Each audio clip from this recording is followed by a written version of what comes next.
신약 성경 대론을 공부하고 있는데 마지막 책인 요한계시록까지 두 번으로 나누고 세 번으로 나누고 이제 되는 거로 공부하도록 하겠습니다. 이 책의 이름이 요한계시록이라고 부릅니다. 기록자가 요한이기 때문에 그렇게 부릅니다. 근데 사실은 정확히 표현하자면 요한이 기록한 예수 그리스도의 계시 이렇게라고 표현해야지 성경에 더 적합하다고 생각합니다. 계시록 1장 1절에 이렇게 되어 있습니다. 예수 그리스도의 계시라. 이것은 하나님께서 반드시 일어나야 할 것들을 자신의 종들에게 보여주시려고 그분께서 주신 것이라. 그분께서 자신의 천사를 통해 자신의 종 요한에게 그것을 보내시고 겉으로 드러내 보여주시니. 이 요한계시록은 20개의 장과 404구절과 12,000 단어로 이루어져 있습니다. 계시록을 제대로 연구하기 위해서 유의해야 할 사항들이 몇 가지 있는데, 첫째는 이 책이 66권의 맨 마지막에 위치해 있다는 겁니다. 여기 한번 주목해 보자면, 그러니까 앞에 있는 65권의 책을 이해하지 못하면 결코 계시록을 제대로 이해할 수 없기 때문입니다. 하나님께서는 이 책을 성경의 맨 마지막에 두셨습니다. 순서도 하나님께서 정하신 거죠. 하지만 계시록이 다루고 있는 흥미롭고 매력적인 주제로 인해서 많은 그리스도인들이 계시록부터 읽거나 공부하려다가 또한 많은 사역자들도 회중에게 이 책을 먼저 가르치려고 합니다. 따라서 많은 사람들이 계시록을 잘못 이해하게 되고, 왜냐하면 성경에 대한 목사님들은 이해를 앞에 구약을 많이 이해하고 있으니까 가르칠 수 있지만 성도들은 구약 성경에 있는 예언들 그런 거를 많이 알지 못하는데 계시록부터 가르치니까 이제 접목이 안 되는 거예요. 구약에서 풀어와야 되는데 이게 조금 이해를 못 시키게 되는 경우가 생기는 거죠. 그래서 혼란 가운데 있는 것은 결코 우연이 아니라고 생각합니다. 그러니까 구약의 예언서들을 제대로 공부하면 계시록은 그리 어려운 책이 아닙니다. 그냥 읽으면 이제 구약에 여기서 예언이 된 거구나, 여기서 예언이 된 거구나, 여기서 예언이 된 거구나, 이게 이렇게 설치되는구나, 그러면 딱 끝나는 책이에요. 그렇기 때문에 계시록은 독립적인 책이 아니라고 생각합니다. 혼자 뚝 떨어져서 무슨 교리를 가르치거나 이런 책이 아닙니다. 계시록은 하나님께서 인간과 천사와 마귀와 지구를 다루시는 정점에 있는 책입니다. 끝에 어떻게 되고 그 다음에 새로 쓰게 됩니다. 모든 것이 사라지고 난 후에 이제 인류의 역사에 세대 사건만 남아있는 겁니다. 성경 전체를 이해하지 못하면 결코 계시록 전체를 이해할 수가 없습니다. 왜냐하면 계시록에 404구절 중에 278구절이 구약 성경을 인용하고 있기 때문입니다. 또한 계시록의 22개의 장은 500군데에서 구약 성경을 인용하면서 암시하고 있기 때문입니다. 그러므로 구약 성경의 예언서라고 할 수 있는 이사야서, 예레미야서, 에스겔서, 다니엘서 같은 것들을 제대로 이해하지 못하면 계시록을 공부하는 사람들에게 제대로 가르치거나 제대로 이해를 시킬 수 있게 되는 겁니다. 그러면 어떻게 돼요? 풀어서 설명을 하는데 이게 오류적인 설명이 되겠죠. 마찬가지로 성경으로 해석하지 못하는 많은 설교자들이나 신문이나 잡지에 나온 뉴스로 계시록을 해석하게 되면 오류를 범하게 됩니다. 우리 1900년대 이후, 그전에도 있었겠지만 제가 알고 있던 1900년대 이후에 계시록에 대해서 많은 어떤 그 상황에 맞춰서 뭐죠? 대리칩이 666이다, 뭐가 666이다, 컴퓨터가 666이다, 이런 게 계속 있었어요. 그죠? 그러니까 그런 게 성경에서 말씀하시는 것과 내가 이해하는 건 이게 맞다라고 주장하지만 막상 그 시기가 지나고 나면 아닌 거가 되는 거예요. 그럼 그 책은 어떻게 해요? 엄청 버려지게 돼요. 그런 것들이 많이 생기는 거죠. 오늘날 서점에는 성경적과는 거리가 먼 계시록의 주석들이 넘쳐납니다. 성경을 믿는 우리는 하나님께서 끝내신 곳에서부터 성경을 연구하려는 그런 그런 잘못을 범해서는 안 됩니다. 그 앞에 거를 많이 다루고, 예언서를 구약에 있는 것을 많이 다루고, 이게 계시록에 어느 정도, 예를 들어서 7, 80% 이상 예언을 가르쳤다. 그러면 이제 계시록을 다루면 쉽게 이해가 된답니다.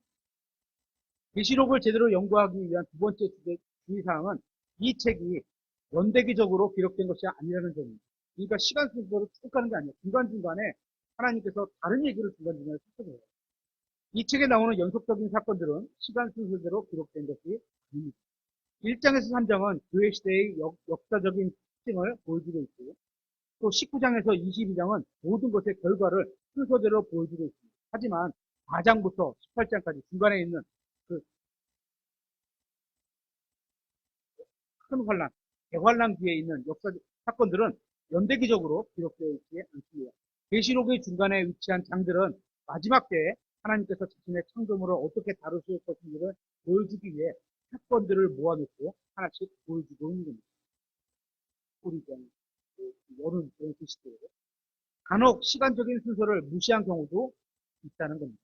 이것은 성경 공부의 게으른 자들이 그냥 깊숙이 연구하지 않고 쭉 대충 이렇게 게으른 자들이 연구를 하는데 툭툭툭툭 거기서 지나가는 사람들도 있을 거 아니에요?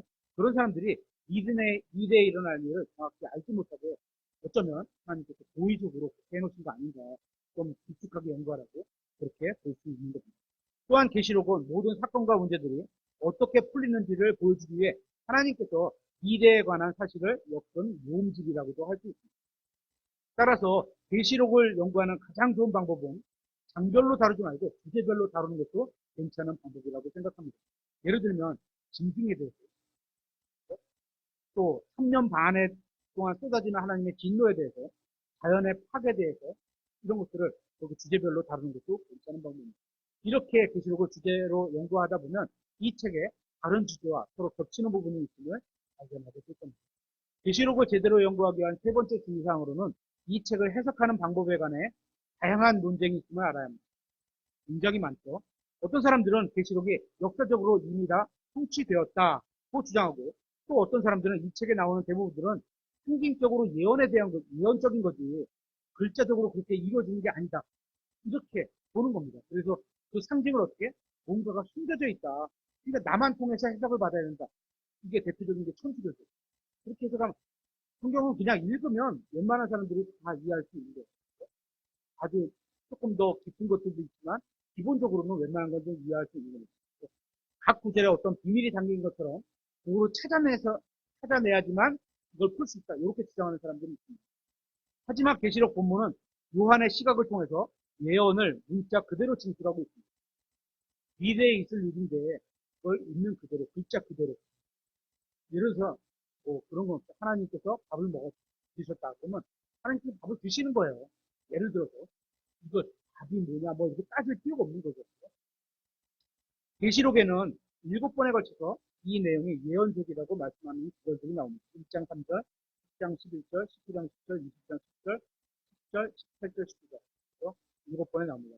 계시록의 개요는 1장 19절에 제시되어 있는데요. 이거 한번 찾아보겠습니다. 이 구절이 계시록을 푸는 한 가지의 열쇠와 같다고 할 수 있습니다. 한 가지의 열쇠. 계시록 1장 19절.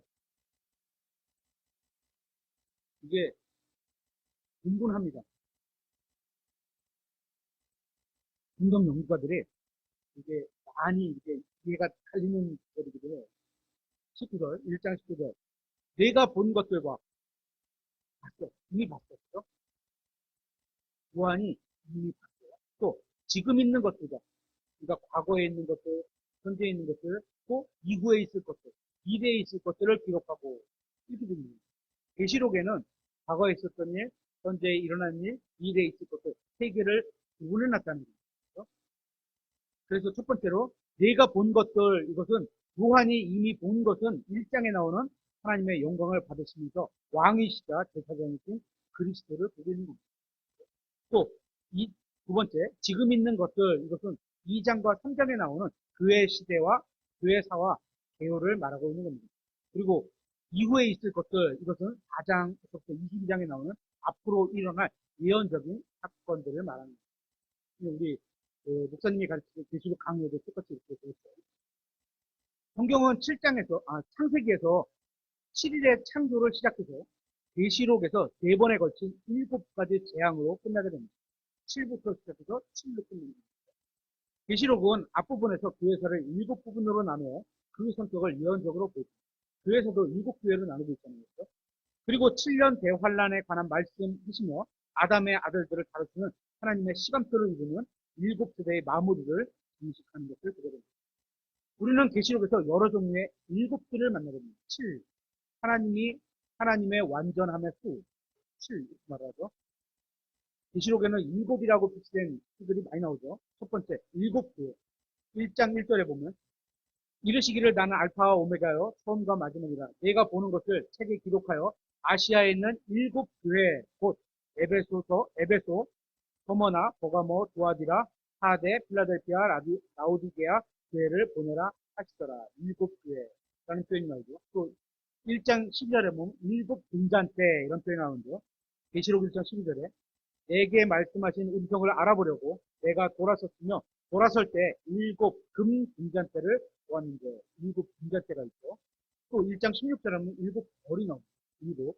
그분의 오른손에는 일곱 별이 있으며 그분의 입에서는 양날 달린 날카로운 검이 나오고 그분의 용모는 해가 힘차게 빛나는 것 같더라. 이런 일곱에 대해서는 우리가 그 목사님 계시록 강의에 보면 자세하게 나옵니다. 그리고 참고하시면 되고요. 저희는 개우니까 그것까지 일일이 다 살펴보진 않도록 하겠습니다. 그리고 네 번째, 하나님의 일곱 영이 나옵니다. 계시록 3장 1절에 하대에 있는 교회의 천사에게 쓰라 하나님의 일곱 영과 일곱 별을 가진 자가 이것들을 말하노라. 내가 네 행위를 알며 네가 살아있다는 이름을 가지고 있으나 죽어 있음을 아노라. 일곱 영들이 나오죠. 계시록 4장 5절에도 타고 있는 일곱 등불이 나옵니다. 4장 5절에 그 왕자로부터 번개들과 천둥들과 음성이 나오고 왕자 앞에는 일곱 등불이 타고 있었는데 그것들은 하나님의 일곱 영이라. 앞에서 네 번째 일곱 영이 나오는데 그 일곱 영들이 뭐라고 표시해주고 있고 성경을 해석해주고 있는데 이런 거를 찾아가는 겁니다. 여섯 번째 일곱 봉인이 나옵니다. 계시록 5장 1절에 또 내가 왕좌에 앉으신 분의 오른손에 있는 책을 보았는데 그것은 앞면과 뒷면에 글이 적혀 있고 일곱 봉인으로 봉인되어 있더라고요. 일곱 봉인. 또 8장 2절에 일곱 천사가 나옵니다. 내가 하나님 앞에 서 있는 일곱 천사를 보았는데 그들에게 일곱 나팔이 주어졌더라. 그러니까 계시록 8장 2절과 8장 6절에 보면 일곱 나팔이 나오죠. 그리고 아홉 번째 일곱 천둥이 나오는데 계시록 10장 3절에 사자가 울부짖는 것 같이 큰 음성으로 외치니 그가 외칠 때 일곱 천둥이 자기 음성을 내어 말하더라. 또 계시록 11장 13절에는 7천명, 7자가 나오죠. 7천명의 죽임을 당한다. 이게 나오죠. 11장 13절에 바로 그 시각에 큰 지진이 나서 그 도시의 10분의 1이 무너지고 그 지진으로 사람들 중에 7천명이 죽으니 남은 자들이 두려워서 놀라며 하늘의 하나님께 영광을 돌리더라. 계시록 12장 3절에는 일곱 머리의 짐승이 나옵니다. 또 하늘에 다른 이적이 나타나니라. 보라, 일곱 머리와 열 뿔을 가진 큰 붉은 용이 있는데 일곱 머리의 짐승이 나타나는 거죠. 또 계시록 12장 3절에는 일곱 왕관이 나옵니다. 그의 머리들 위에 일곱 개의 왕관이 있었고 계시록 15장 6절에는 일곱 개의 재앙이 나옵니다. 일곱 재앙을 가진 일곱 천사가 그 성전에서 나오는데 그들은 순결하고 흰 아마포 옷을 입었으며 가슴에 금띠를 띄었더라. 또 계시록 15장 7절에도 일곱 금병이 나옵니다. 네 짐승들 중 하나가 영원 무궁토록 살아계시는 하나님의 진노를 가득 담은 일곱 금병을 일곱 천사에게 주리라. 계시록 17장 9절에는 일곱 산이 나오죠. 여기에 지혜 있는 생각이 있으니 그 일곱 머리는 그 여자가 앉아있는 일곱 산입니다. 거기에는 왕들이 있어. 계시록 17장 10절에는 일곱 왕이 나오죠. 또 일곱 왕이 있는데 다섯은 망하였고 하나는 있으며 다른 하나는 아직 오지 아니하였으나 그가 오면 반드시 잠시 동안 머물리라. 계시록에는 특별하게 일곱이라는 숫자가 굉장히 많이 나옵니다. 그리고 17장부터 20장에는 일곱 가지의 판결도 나오고 또 21장부터 22장에는 일곱 가지의 새로운 것들이 묘사되어 있습니다. 그리고 계시록에는 주 예수 그리스도에 대해서 예수님께서 일곱 번 말씀하고 있는 것을 보게 됩니다. 굉장히 독특한 책이죠. 그리고 이 책에는 일곱 가지의 복이 제시되어 있습니다. 꼭 하나님께서 주시는 복이 어떤 것들이 있는지 한번 보면 좋겠습니다. 계시록 1장 3절에 예언의 말씀을 읽는 자들에게 복이 있다. 여러분은 성경 말씀을 읽으십니까? 그러면 복이 임해지게 되는 거예요. 읽지 않는데 복 달라. 이건 하나님이 정해놓으신 방식에 합당하지 않은 거죠. 또 계시록 14장 13절에도 주님 안에서 죽은 자들이 복이 있어요. 주님 안에 있다는 것은 예수 그리스도를 믿고 그분 안으로 침례를 받았다는 거잖아요. 그렇죠? 예수님을 믿었다는 얘기예요. 계시록 14장 13절에 이렇게 되어 있습니다. 또 내가 들으니 하늘로부터 한 음성이 나서 내게 이르되 기록하라. 이제부터 주 안에서 죽은 자들은 복이 있도다. 예수님을 믿으면 주 안에 있는 거고 육신의 이 땅에서 살면서 죽게 되면 복이 있는 거예요. 그래서 사람들 간에는 좀 아쉬울 수 있지만 그렇죠? 하지만 복이 있는 거예요. 다음에 성령께서 이를 때 그러하다. 이것은 그들이 그들의 수고를 그치고 안식하게 하려 함이니 복이 있는 이유가 나오는 거예요. 이 땅에서의 수고가 그치고 하늘에서 안식하게 하려 함이니 그들의 행위가 그들을 뒤따르리라 하시더라. 세 번째 복은 깨어서 주님의 재림을 기다리는 자들은 복이 있다고 말씀하고 있습니다. 이건 우리도 마찬가지입니다. 계시록 16장 15절에 보라 내가 도둑같이 가리니 깨어 있어 자기 옷을 지킴으로 벌거벗고 다니지 아니하며 그들에게 수치를 보이지 아니하는 자는 복이 있도다. 예수님의 재림을 기다리고 살아가면 그죠? 복이 있다는 거죠. 계시록 19장 9절에는 이렇게 되어 있습니다. 어린 양의 혼인 만찬에 부르심을 받은 자들은 복이 있다고 말씀하고 있습니다. 또 계시록 20장 6절에도 첫째 부활에 참여하는 자들은 복이 있다 이렇게 말씀하고 있습니다. 첫째 20장 6절에 첫째 부활에 참여할 몫을 가진 자는 복이 있고 거룩하도다. 둘째 사망이 그런 자들을 다스릴 권능을 갖지 못하고 도리어 그들이 하나님과 그리스도의 제사장이 되어 1000년 동안 그분과 함께 통치하리라. 여러분이 새해 복 많이 받으세요. 복 받으세요. 이런 얘기를 할 때 그 복이 실제로 받으려면 어떻게 해요? 성경 말씀하시는 이런 말씀들을 믿고 살아가야죠.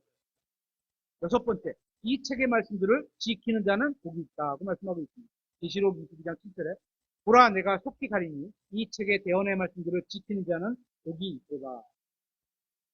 지킨다는 게 두 가지 의미가 있어요. 하나는 빼앗기지 않고 지켜야 돼. 하나님의 말씀을 빼앗아가는 자들이 있어요. 내 마음에서 빼앗아가기도 하고 책에서 빼앗아가는 자들이 있어요. 그런 하나님의 말씀을 빼앗기지 말고 지켜야 돼. 또 하나는 지키고 행해야 되는 것도 지킨다는 편이죠. 믿고 행한다는 것도 우리가 지킨다는 편이죠. 두 가지 다 해당이 될 수 있겠죠. 계시록 22장 14절에는 주님의 명령들을 행하는 자들이 복이 있다. 이렇게 말씀하고 있습니다. 계시록 22장 14절에 그분의 명령들을 행하는 자는 복이 있나니 이것은 그들이 생명나무에 이르는 권리를 소유하게 하며 그 문을 지나 그 도시로 들어가게 하려 함이라. 그분의 명령들을 행하는 자. 이 행한다는 것은 믿음이 있다는 말을 그죠? 행위로 표현한 거예요. 믿음은 행위가 동반되잖아요. 믿음이 안에 있으면 그 말씀에 따른 행동이 따르잖아요. 그 행한다는 거지. 내가 마음으로 믿지도 않는데 억지로 뭔가를 행해야지. 이거는 성경에 말씀하신 이 구절에서 말씀하신 그런 행위는 아니에요. 이거는 그분의 말씀을 행하는 자는 건 그분의 말씀을 믿고 그 믿음에 따른 행동이 따른다. 이런 거예요. 우리도 똑같은 건 보고 그리고 계시록에는 주님의 다시 오심에 관해서 7번의 언급을 하고 있습니다. 주님의 재림을 사모하는 자가 복이 있다고 그랬잖아요. 7번을 언급해서 계시록 2장 25절에 다만 너희가 이미 가지고 있는 것을 내가 올 때까지 예수님께서 올 때까지 굳게 잡아라. 올 때까지 재림이잖아요. 3장 3절에도 그러므로 내가 어떻게 받았고 들었는지 기억하며 굳게 붙잡고 회개하라. 그러므로 만일 내가 깨어있지 않으면 내가 도둑같이 내게 오리니 오신다고 하잖아요. 재림을 소망해야 됩니다. 계시록에 7번 얘기하고 있는 겁니다. 또 계시록 3장 11절에 보라 내가 속히 가리니 사실 이게 다 심정역이 이런 말 하기 싫은데 심정역이 그 원접판이 400주년 기념판이 낫다고 보시는 분들이 여러 명 읽으면 읽을수록 진짜 그런 생각이 들어요. 이런 게 진짜 원접판에는 속히 오리니 성경에 있는 컴 이거를 그냥 오리라 이렇게 번역했는데 왜 이거를 가리라로 번역했는지 개역성경도 오리라고 돼 있어요. 근데 어떤 의미를 이렇게 번역하시는지 모르겠지만 그분이 저보다 말씀드렸지만 신앙이나 영어나 모든 면에서 저보다 월등히 뛰어나신 분이지만 성경 그 자체를 그대로 보는 거는 동등한 입장에서 봤을 때는 굉장히 아쉬운 번역이에요. 속히 가리니 우리 입장에서는 예수님께서 오시는 거니까 가리라 이렇게 표현했는데 한국말로는 근데 우리는 영어 킹제임스 성경을 하나님 말씀을 믿는 거잖아요. 하나님의 말씀을 바꾸면 어떻게 돼요? 죽기가 임하다 그랬는데 이렇게 번역하면 저는 식상치 않은 거예요. 그런 면에서는 이거보다는 이 올이라는 거는 우리 표준역은 훨씬 더 정확하게 그대로 번역을 또 계시록 16장 15절에는 보라 내가 도둑같이 오리니 깨어있어 자기 옷을 지킴으로 벌거벗고 다니지 아니하며 그들에게 자기 수치를 보이지 않은 자는 복이 있도다. 오리니 계시록 22장 7절에 이렇게 제가 오리니로 붙여요. 보라 내가 속히 오리니 이 책에 대언할 말씀을 지킨 자는 복이 있다. 오신다는 말씀을 계속하고 있어요. 여섯 번째 계시록 22장 12절 보라 내가 속히 여기 또 가리니 이렇게 돼 있어요. 내가 줄 보상이 내게 있어 각 사람의 그 행위대로 주리라. 예수님께서 오신다는 거죠. 마지막 절 계시록 22장 20절에 이것들을 증언하시는 분께서 내가 속히 오리라 하시는도다. 아멘 주 예수님여 과연 그와 같이 어서 오시옵소서. 오리라고 번역해야지 맞는 거죠. 그리고 계시록의 핵심 단어 중에 하나는 또 희다, 하이, 희다는 겁니다. 성경에는 이 흰색을 여러 개로 표현하고 있는데요. 주님의 흰 머리털, 흰 머리털. 하얗다는 게 뭐죠? 순결하다, 죄가 없다, 오염되지 않았다. 그런 거죠. 그래서 그런 걸 나타내는 게 흰색이잖아요. 계시록 2장 14절에 그분의 머리와 머리털은 양털같이 튀고 저 여기 이렇게 약간 흰머리가 나는데요. 예수님 같이 닮아가는 거예요. 이 말씀에 따르면 많이 닮아갔으면 좋겠어요. 나이에 맞게 그냥 적당히 닮아갔으면 좋겠어요. 그분의 머리와 머리털은 양털같이 튀고 눈같이 튀며 그분의 눈은 불꽃 같아요. 또 이기는 자가 받게 될 새 이름이 기록된 흰 돌을 나타내죠. 계시록 2장 17절에 귀 있는 자는 성령께서 교회들의 말씀하시는 것을 들을지어다. 이기는 자에게는 내가 감춰둔 만나를 주어 먹게 하고 또 흰 돌을 그에게 줄 터인데 그 돌에는 새 이름이 기록되어 있어 그 돌을 받는 자 외에는 아무도 그 이름을 알지 못하더라. 예전에 아주 전에 제가 태어나서 감리교 처음 있은 그 교회는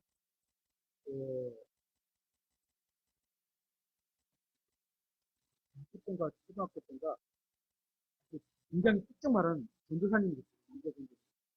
근데 그분이 이제 개척해서 부천에 그 어느 지역으로 개척해서 나가셨는데 그분 교회 이름이 힘돌교회, 힘돌 여기서 따오신 거예요. 그때는 왜 힘돌교회냐 몰랐는데 성경을 읽다 보니까 힘돌이라는 게 예수 그리스도를 나타내는 그런 의미를 갖고 있는 힘돌교회, 힘돌. 성경이 희다는 얘기가 나오고 계시록 3장 5절에 이기는 자가 입을 옷이 희다. 그죠? 하나님께서 우리를 어떻게 해요? 깨끗하고 의롭게 피로 씻어주셔서 금 있고 더러운 것은 다 씻겨나갔고 우리를 하나님께서 보실 때 어떻게 해요? 피고 깨끗하게 보시는 거잖아요. 그래서 우리의 옷을 흰 옷으로 입혀주셔도 결코 더러워지지 않고 우리의 실제 우리가 하나님이 보시는 우리의 상태와 어울린다는 거예요. 흰색이.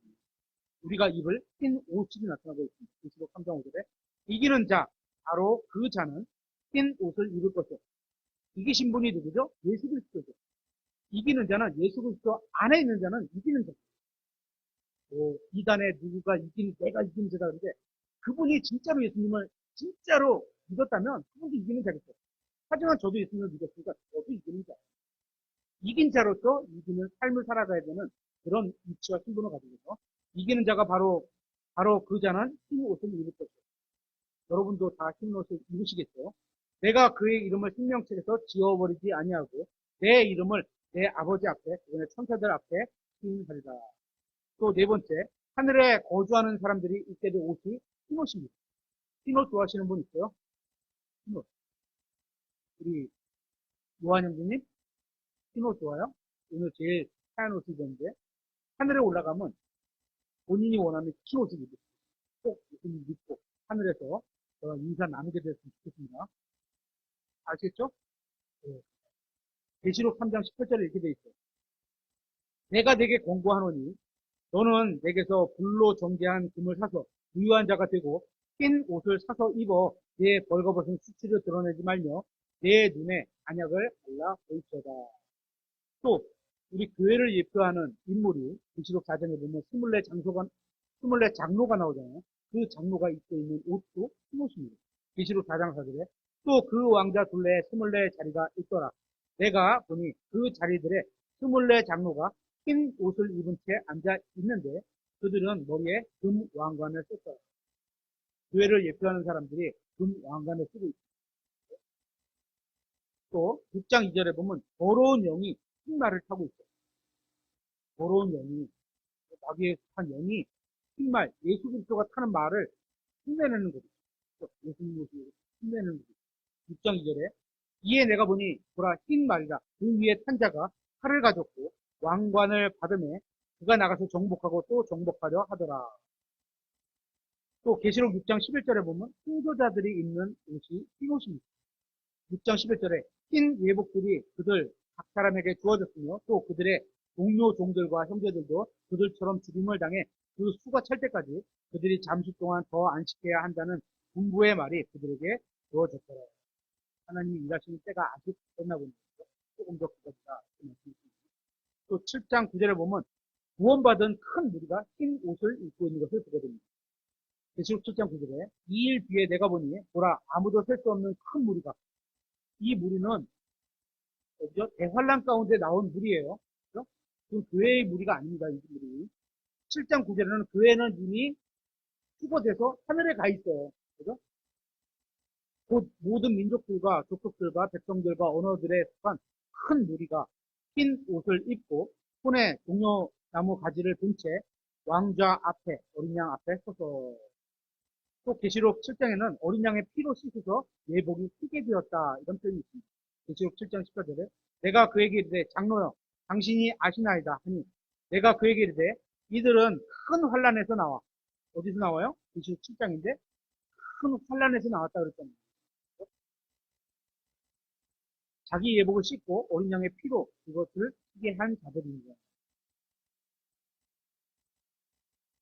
또 10번째 철수에 주님께서 앉아 계신 흰 구름이 표현되어 있습니다. 계시록 14장 14절에 또 내가 보니 보라 흰 구름이 있고 그 위에 사람 같은 아들 같은 분께서 앉으셨는데 누구예요?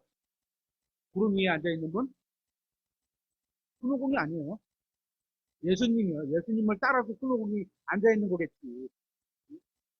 그런데 그분의 머리 위에는 금 왕관이 있고 그분의 손에는 예리한 낫이 있고 또 11번째 천사들이 입은 흰 아마포 옷이 이게 흰 아마포 옷을 입고 있습니다. 천사들이. 계시록 15장 6절에 재앙을 가진 7천사가 그 성전에 나오는데 그들은 순결하고 흰 아마포 옷을 입었으며 가슴에 금띠를 씌웠더라. 또 계시록 19장에 보면 예수 그리스도께서 타고 오시는 말이 흰색이다. 계시록 19장 11절에 또 내가 하늘이 열린 것을 보았는데 보라 흰 말이라 그 위에 타신 분은 신실하신 분 참되신 분이라 불렸으며 그분은 의로 심판하시고 전쟁을 하시는 흰 말은 이 세상에서도 굉장히 귀한 분, 존중받을 분 이런 분들을 쓰고 다니는 그런 대상이 됩니다. 그래서 우리나라 북쪽에서도 그 북쪽에 대표로 계신 사람이 하얀 말을 타고서 이런 거 멋있게 보인다 그러면서 방송에 내보내고 있잖아요. 그런 셈이에요. 그런 개념이. 성경에 있는 것들을 보면 본따 싸고 있는 겁니다. 계시록 19장에는 이런 내용이 있습니다. 예수 그리스도의 군대가 있는 제복이 흰 아마옷과 그들이 타는 말도 흰 말이라 이렇게 되어 있습니다. 하늘들에 있는 군대들이 희고 깨끗한 고운 아마옷을 입은 채 흰 말들을 타고 그분을 따르더라. 계시록 20장 11절 마지막 구절인데 한번 찾아보겠습니다. 여기에 계시록에 나오는 하얀색의 마지막에 나오는데요. 한번 찾아보도록 하겠습니다. 계시록 20장 11절 하나님께서 앉으신 크고 하얀 왕자 20장 11절 또 내가 크고 흰 왕자와 하얀 왕자에 앉으신 하나님 왕자가 그 위에 앉으신 분을 보았는데 땅과 하늘이 그분의 얼굴을 피해 물러가서 그것들의 자리가 보이지 않았다. 하늘과 땅을 다 불태워서 없어버리시고 이렇게 하늘과 땅을 맞이하게 됩니다. 그런 말씀이죠. 하나님이 앉아 계신 왕자가 하얗다. 성경에는 피다, 7가지다 이런데 그 계시록의 특징 가운데 하나가 그런 일관성을 가지고 하나님 하셨다. 다음 시간에는 각 주별로